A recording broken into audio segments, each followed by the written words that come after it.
Hello and welcome to this awesome replay broadcast brought to you by Rifkin and Flamga, guys. If you want to learn more about us, check out our Twitters. We'll have the information in the description below. But Flamga, let's get into this.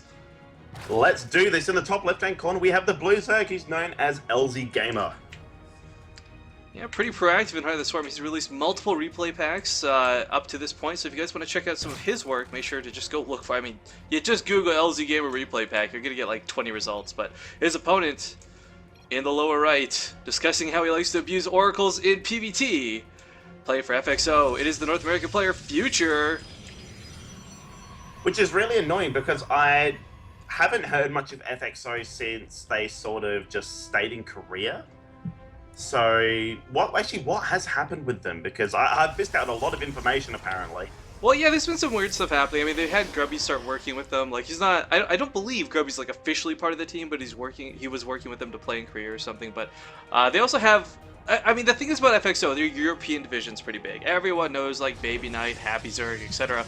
But Lowly, Straylock. I mean, there's amazing names out there that people will recognize, but they forget. A lot of people forget there's an awesome North American division, and unfortunately, I think the only name that really will stick out to a lot of people is if you say Desro, you're like, okay, FXO, cool, I know who that is. But you take like Gem Rising, Drunken Boy, all these guys on FXO and A, and it's like, oh, I haven't seen much of them. I'd hope to, and I'm really glad we're getting a chance to see Future here today because he was recently signed to FXO. Actually, I can't recall the last team he was on off the top of my head. I'd have to actually go look that up real quick, but he is now on FXO.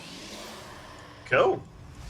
So there we go. We'll learn something new every day. So I do remember back in the day, Moonglare was part of FXO as well in Australia, but they did withdraw their influence in the Australian scene.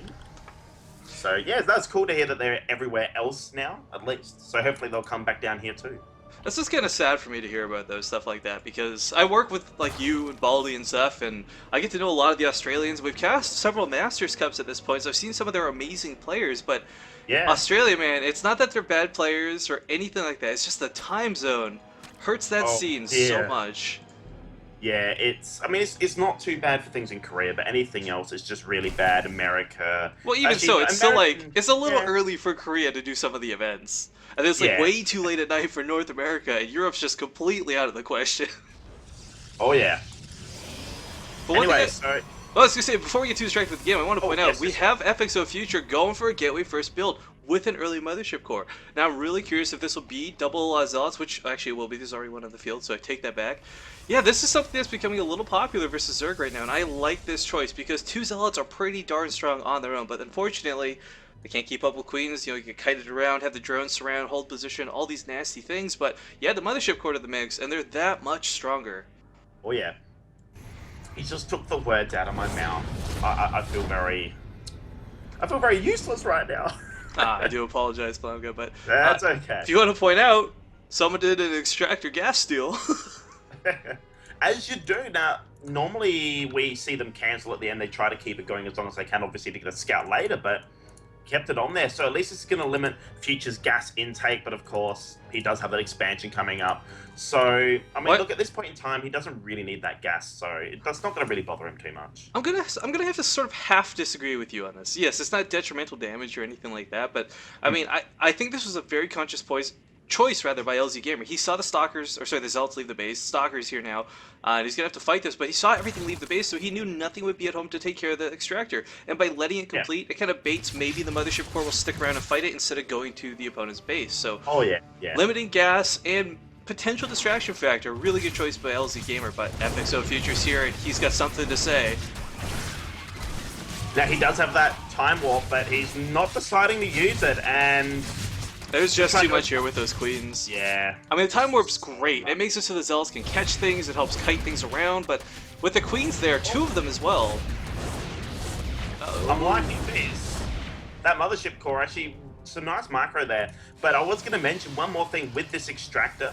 It seemed that he doesn't attack any foods, that he doesn't need the gas, and there won't be any sort of funky tech Stargate play. Look how much is coming. There's so much blue coming across the map. And that Mothership Core, it's got the energy to Photon Overcharge, but it's not in base. It's completely out of position. So this natural is going down. There's no question about it. LZ Gamer getting himself a really nice, decisive victory there. Oh, that's very, very devastating there for Future, but Mothership Core is nearly home. But the Nexus is so far away from the wall, and there's one Zealot out on the field. 3 gateways. Warp Gate did just finish up though, so this is going to help so much, and we should see some force fields come down hopefully. Future just barely getting that pylon down as well to keep the Zerglings out. That would have been... Actually, if that pylon didn't complete... He is supply blocked. He's supply blocked, yes, but I mean... Oh no, the Zerglings actually slipped through here. Future continuing to try and make this wall, but there's just too many Zerglings here.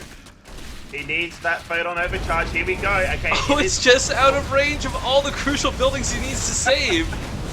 Oh man, the Zealots finally being able to warp in. One gateway does go down, but these Lings doing so much damage.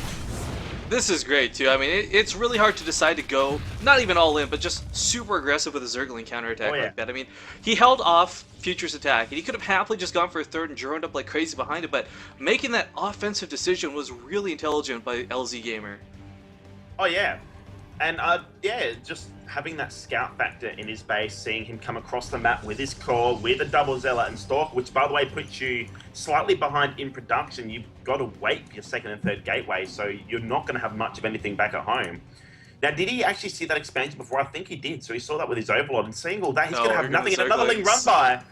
And this is going to force a cancel. I mean, there's just no way Future can really save this. He doesn't have the minerals or the gas to warp in enough to save it. Well, his army is across the field. He's got a lot of sentries and some zealots here, and LZ Gamer, his army's in the wrong place. Yeah, here we go. The Zergling's coming back home. He needs to get back quick. One Spine Crawler isn't really going to do much, especially since he can circumvent it. And the Mothership Core is going to help this so much. Oh, this is beautiful. This is kind of like the sentry drop, you know, the classic. There we go. I mean, he can't warp in additional sentries, but this will prevent anything from getting up this ramp. These zealots are going to wreak havoc in the base. Oh yeah, now do we have anything coming in? We have 2 Roaches morphing in the Oh, main... he's got a reforce field though. He can't get lazy about this. One missed force field turns this from a lot of damage into no damage. But okay, he's shelling away at the worker line, chasing the drones off for now. Roaches are out. And the force, well, a few Lings do get through. The force field does go down again. Zealots are in, but they're not targeting anything. Yeah, the Mothership Core unfortunately did go down, and this is probably going to put an end to Future's aggression here. Let's see how many workers... He actually didn't pick up too much. He got the Queen, which is nice. Helps hamper production, but... I mean, really? A Spore Crawler is about all that died there. He did force a lot of unit production, which is so good. He's actually ahead. Actually, no, so he was ahead. You can classify that as good, but... Those units that were forced to be produced are coming across the field once more. We've seen it go back and throw. Now it's going to come back straight again.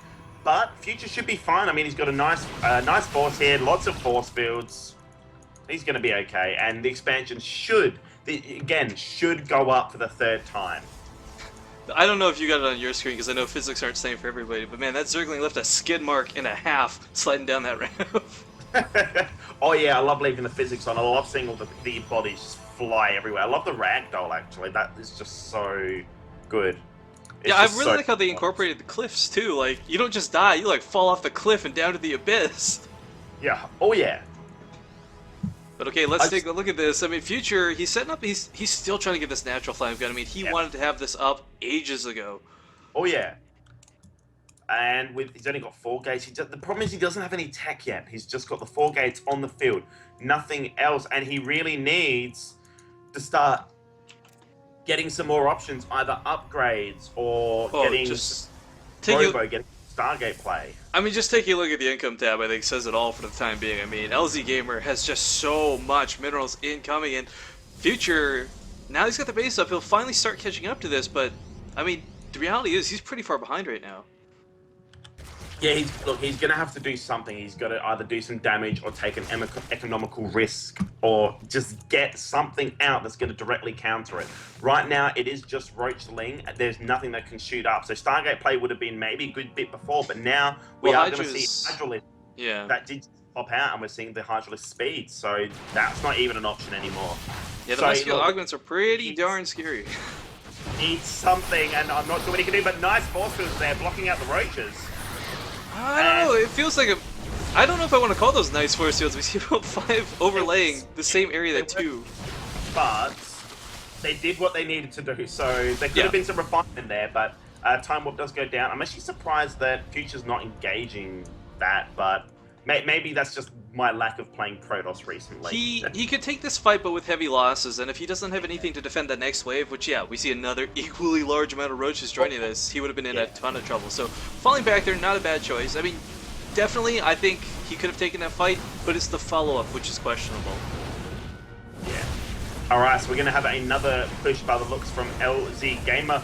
While his upgrades finishing, muscular augments are about to finish. What +1 range attack did finish. So this is going to be a nice time. The sentries were out of position. And lots of force fields go down, but yeah, the force fields are actually hurting the Zealots back at home as we see them unable to connect to the Roach forces. Photon overcharge on that Nex is going to help, but by taking down his rocks, Future really hurt himself there as he just opened up a back door for LC Gamer to reinforce through. And they're just doing so much damage. The Photon overcharge is active, but these Roaches are just doing so much. Yeah, I fear there might just be a little bit too much here, Flamgo. I mean, there's just so many Roaches pushing in here, and Future just doesn't have the gateways. GG! Wow, that Roach push was very brutal, and it's very unfortunate. Maybe if those rocks had been up, it would have been a very different battle, I think, but... That was very brutal. I think a combination of the force fields at the end and those rocks being down definitely hurt Future. I mean, that was just silly, but okay, guys, thanks for watching the replay. See you later.